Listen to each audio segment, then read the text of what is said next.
Mere wishing brings nothing but disappointment. It is living that tells. The foolish wish and grumble, the wise work and wait. James Allen.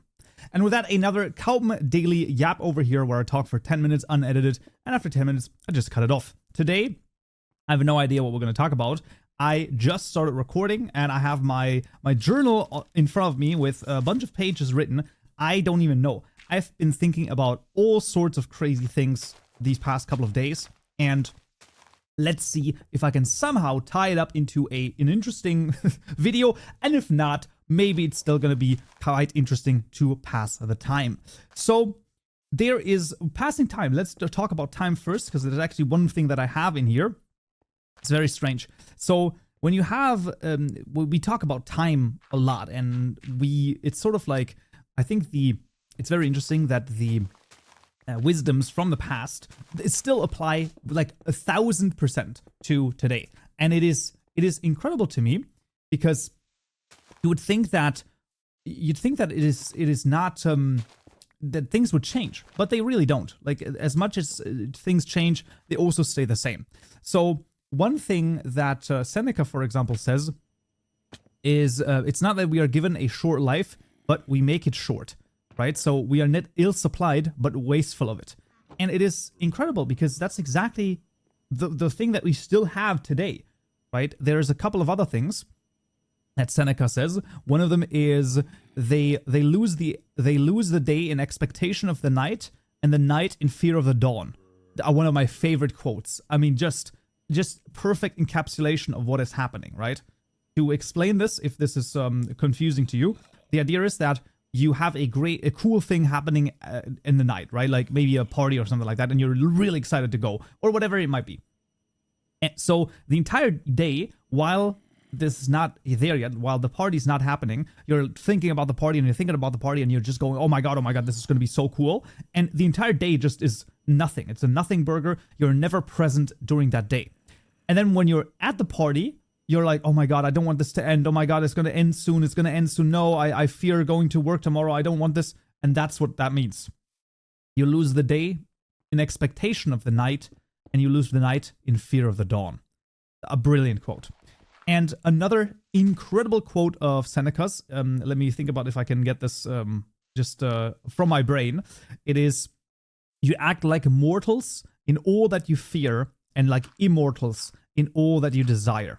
Also another incredible quote in my opinion. What that basically means is that when you have something that you're fearful for, I don't want to ask the girl out. I don't want to go to the gym, they make fun of me. I don't want to ask for the raise. That's something like that. Something that you fear, right? You act like a mortal because you're like, oh, this could hurt me. This could kill me, possibly, right? That's how you act. So you act like mortals in all that you fear, because all of those things you associate a fear with, right? That's the point. And then on the flip side, right, you act like immortals in all that you desire.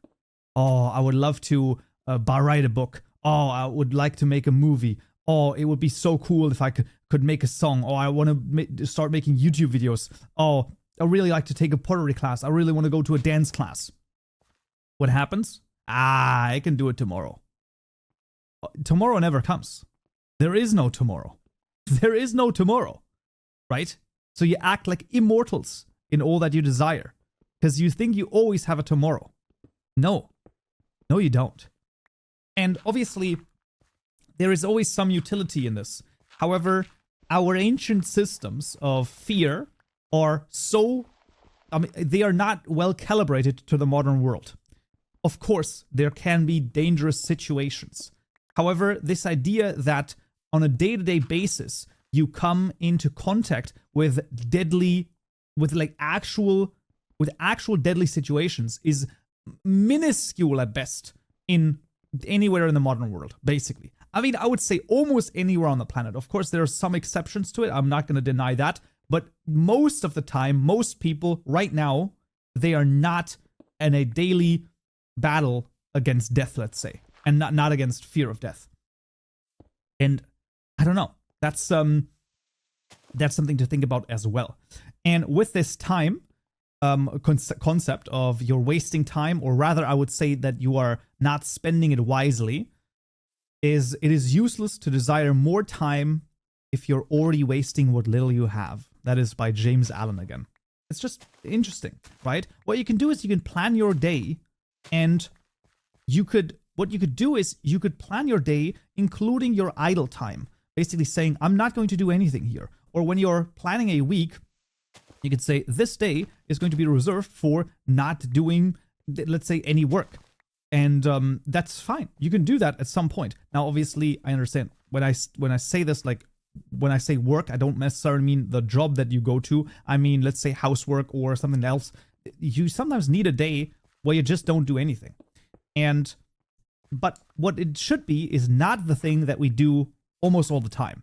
Because the thing that we do all the time is, okay, my to-do list is this, and this, right? So you got like 6 or 7 things on your to-do list. And you're like, okay, I'm going to do that, I'm going to do that, I'm going to do all of them today. Okay, that's awesome, right? And then you sleep in, and then you wake up and you're like groggy because you slept in because you didn't sleep well. And then you're like, I don't feel like it. So then you're like, I don't know, I'm probably just going to play some video games. And then you play video games for a couple of hours, and then you eat something, and then you're like, I don't want to cook, so I'm just going to order like DoorDash or something like that. So you actually like get something delivered to you, so you get that food, and it's usually not the best quality compared to what you can basically make yourself. And so the whole day is ruined, and you feel bad because not only do you feel bad because you've just let the day go to waste, but also you're like, oh my god, I didn't do anything on my to-do list. And then maybe you get up at some point and do one of those things on the to-do list, and you're like, okay, at least I did something, but you still feel like crap at the end of the day because it just wasn't a good day. Instead of doing that, genuinely try this. I'm telling you, try this. Say, my to-do today is to do nothing on my to-do list, okay? I'm telling you, the mental shift this is going to do is crazy. Literally, allow yourself to say, listen, I don't need to do any of these things. Especially if they're like, oh, I should do, if I should take the trash out, I should. Listen, if it can wait one day, most things that you can't, like you should do, can often wait a day. Obviously, feed the cats, those things can't wait a day. But you know what I mean, right? So the to-dos that can wait a day, literally just say, you know what? I'm not going to do any of those today. That is my only thing I want to do today.